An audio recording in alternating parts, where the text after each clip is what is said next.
Oi, you. It's time for another episode of Dorothy and the Dealer. Let's tune into the conversation.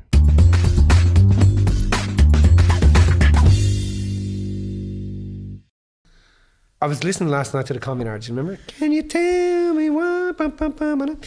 And I was thinking about the influence that the 80s had in music on me. Mm-hmm. And then, and I was thinking about my mum and dad. And, they don't seem to have had any influence of music at all. It's weird. With them, like as if... Yeah, like my dad likes a bit of Elvis, and his favourite song is... Elvis. My dad's favourite song is Rhinestone Cowboy. Rhinestone Cowboy, yeah. That I was like a rhinestone cowboy. We used to say like a well-hung cowboy, which is really wrong. I shouldn't have done that. But it doesn't seem like he was really influenced by any... I mean, the 80s music really, really... It had an impact on you. But yeah, because when I get up in the morning, I go outside. Age group. Their age group. But when I get up in the morning, because there's certain things, obviously, influences in our lives. What we're talking about values. Our values are built around music. Is a big value of mine. Yeah. I get up in the morning and I put on music, and me and Ange dancing around the kitchen, and the girls are like, like, come on, babe, this is the shoulder dance. And the kids get all embarrassed, but Ollie gets up there and he jumps up and down like a lunatic.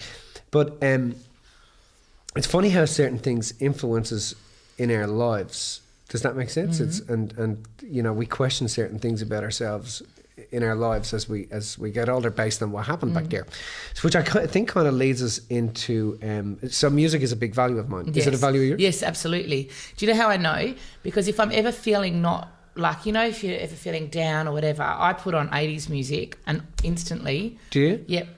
That's how. That's one of my fixes. Because you used to play the piano as well. I used to play the piano too. Because you Enya never taught me how to play the piano. I wasn't going to drop the. I actually know how to play the piano. You could only do this.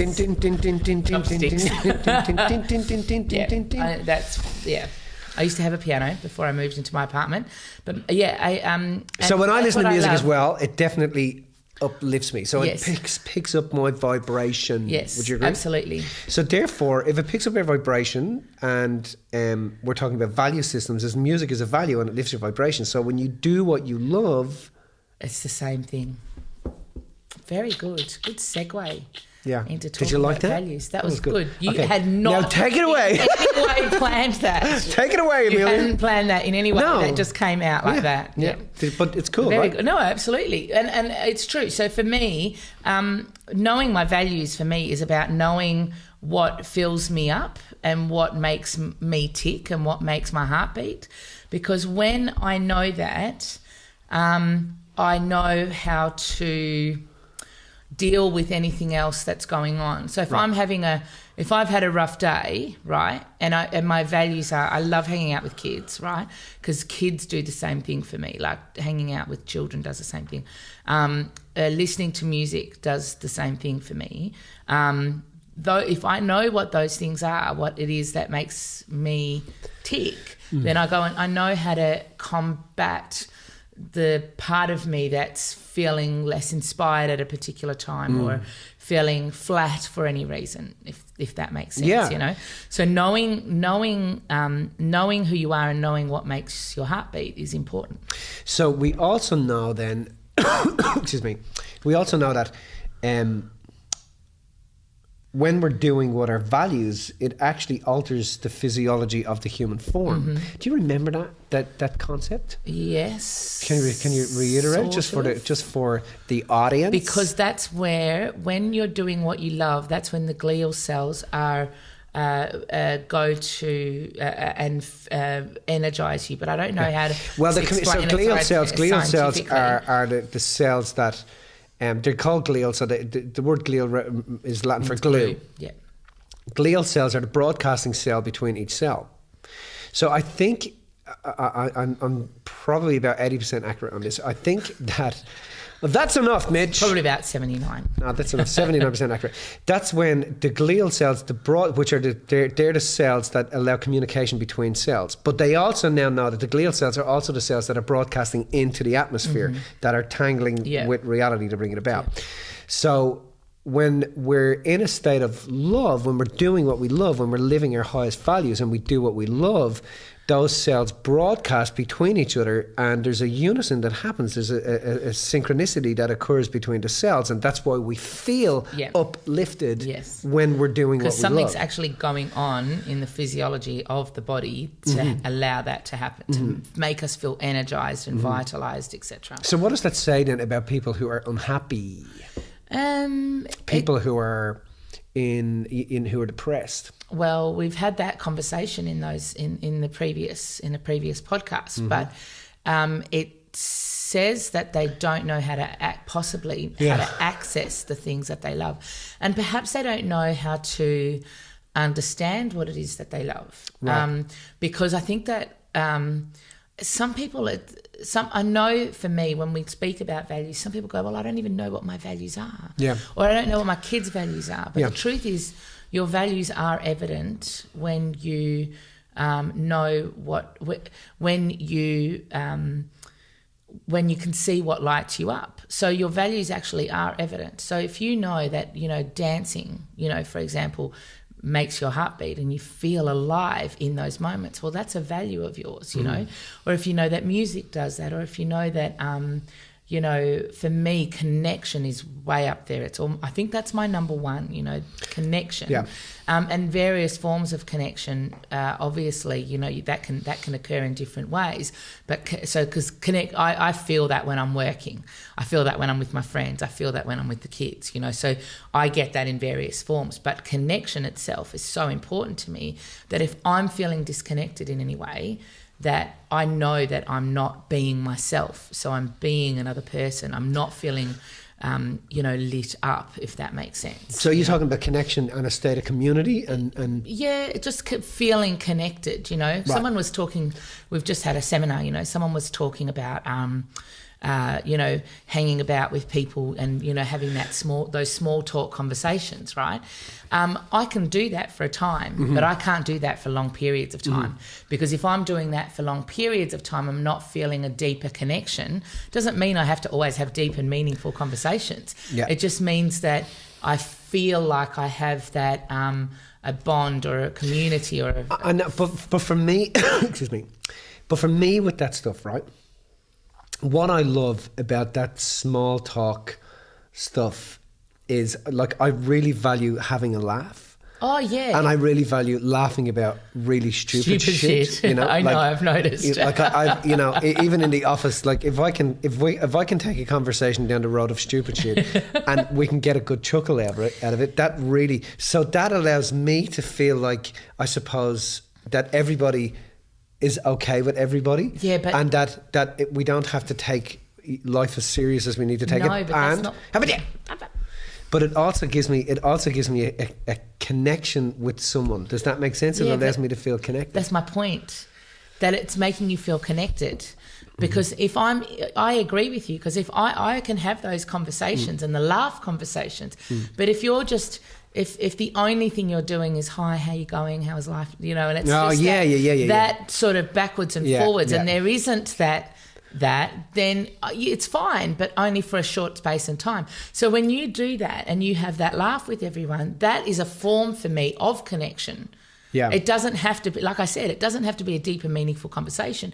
It just has to be a form of connection. Because, we spend a lot of time doing, so we're always balancing our sincerity with humour. Exactly. And we're always on the, I know I'm always on the border of inappropriate. You are very much on the border. So many times I can be on the border of inappropriate. But I just love pushing that envelope because I love how it makes me feel. Yeah. Does that make sense? Yeah. So I think... and what it gives you with the other person as well, right? Connection is then very important, and I think connection is a high value for a lot of people.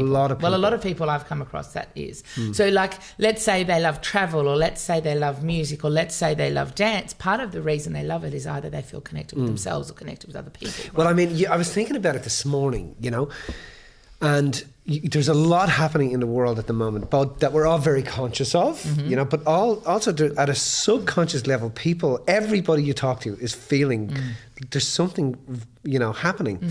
And, we were talking about music earlier. And all of 2 minutes ago. And we were talking, see that cameraman with the hammer again? And so we were talking about, poor Nathan. I know. He's the only one that trips up over shit all of the time in the background. You know, he's so unprofessional. Anyway, there was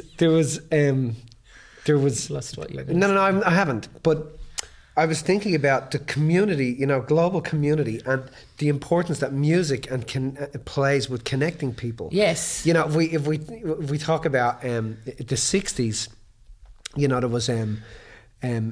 was what was that big gathering of people in the US? Was it the 60s or 70s? Woodstock. So you had Woodstock, which was a gathering, and you know, there was this big thing about all these people gathering in California in the desert of Woodstock. Yeah. But that happens now, literally weekly, in hundreds of places around the world, all of the time. Yeah. You know, and so I'm watching Rufus live in Sydney, and I'm watching Rufus play live in Sydney, and I'm just, you know, everybody's on each other's backs. And you were at Tomorrowland a couple of years ago. And I love that sense of connection. And then I was thinking about the camaraderie that goes on afterwards. You know, you go back to someone's house and it's just connection and taking the mickey out of each other and everybody having a good time. And then you take your girlfriend or your boyfriend, you go home and make mad passionate love to them. And then you think, wow, I just had a great weekend, because, you know, there was music, there was fun, there was dancing, there was connection, there was, you know, and then at the end of it, there was just love. And I think that, you know, that it plays a huge role in this underlying murmur that we all feel, you know, that there is definitely a coming together at the moment. Okay, so in terms of values, what was there a reason that we were going to talk about? I think that people are always asking us, you know, how do I work out what my values are? Well, that's important, yes. So, because that's what I was saying. I knew that there was a point I was missing, because it must have been all the marijuana we were smoking before we got on here. Disclaimer: we were not. So there's a you know, so many people come and say, how do I know what my values are? Okay, so we put everybody out of their pain? Do that. We're going to put you out of your pain. So here's the way to do it. Okay, so the best way to do it is, and obviously there's a bit of a disclaimer here, this is not going to determine your top 3 values, which is where your wealth lies. Because most of the time, a person's 7 values do not possess the top 3 values that are going to be where their wealth lies. If that was the case, then they would be living your values, they wouldn't be listening to this podcast. Does that make sense? This podcast might be their values. Don't say that. No, well, you know what I mean. It's like if you know, when you're living your values, you're just, I suppose you're right. Yes. But when you're living your values, you're doing what you absolutely love. So as long as you're doing what you love and you're listening to this podcast, you're on track.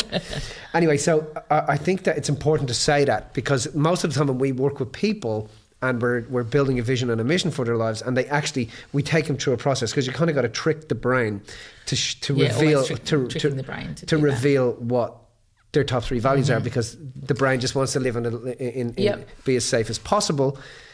So your wealth lies where your top 3 values are. So let's work out what 7 values you're running now in your life, and we'll show you how to do this. So basically, you write down the 7 things, and when you think about a value, it's something that you do frequently. It's something that makes you... Well, no, that's not true. It's not something that you necessarily Jesus, do Amelia, frequently. am I ever going to get this? Sorry. It's not that you're never going to... You don't always do it frequently. Yeah. It's something that makes your heart beat. So you might have given up dancing for the kids, but you know dancing makes your heart beat. So you can't say you do it all the time. Got it? Yeah. So things that make your heart beat. Okay. Things that, yes. Yeah, something that you do that you love. Yes. You can do it. You can do it frequently. You can be doing it frequently. It's something that inspires you, makes you feel whole. Yes, definitely. Makes you feel connected. It's something that makes you feel when you do it that you're contributing. So you write down 7 things that you feel are really important to you. So what could they be? Things like... like I said, we could set connection, family, travel, music, education. Education's big for me too. Cool. Learning, teaching, And you write those down, and you imagine that you're in a boat, and there's a leak in the boat. And so what you got to do is, the boat is sinking. You're in the middle of the ocean. The boat is sinking, and as the boat fills up with water, the only way you're going to stop yourself from drowning or the boat sinking is you've got to take one of the values and you've got to throw it out. So you throw out a value, now you're left with 6 values. So the water's still coming in, you got to throw out another value. So you just keep doing it's a process of elimination. And it's cool to do it in terms of imagine that you're actually in that circumstance and really get into the feeling of, okay, I actually have to get rid of this from my life, and it's forever. You got to get rid of it forever. So that because it shows you how which ones have the more value to you or the more importance to you. Yes. Yeah. Until you're left with 3 values, and they are the top 3 values that you're running in your life today. So they will be the things that allow you to feel nurtured, connected, whole, in a state of equanimity. They are the things that you've got to be doing as often as possible within your day. Yeah, absolutely. But they are not always where your wealth lies. It's important to say that. Absolutely, yeah. But that's so the wealth you have in your life is only determined by the amount of values, by the 3 values that you're running. If you want more wealth, then you have to do something about the values that you're running, because the values that you're running are not bringing the vitality to your life that you require to be able to feel as if you're making a greater difference in the world. Yep. Cool. I think we helped everybody there, did we? I think so. We did the values thing. Yeah, cool. Staff will be happy. Tash will be happy, won't she? Be happy with that. Hey? Cool. Oh, Tashi Washi. Yes. Tashi Washi. Okay, yeah. Oh, that's a new one. You did that. I did this. You did it.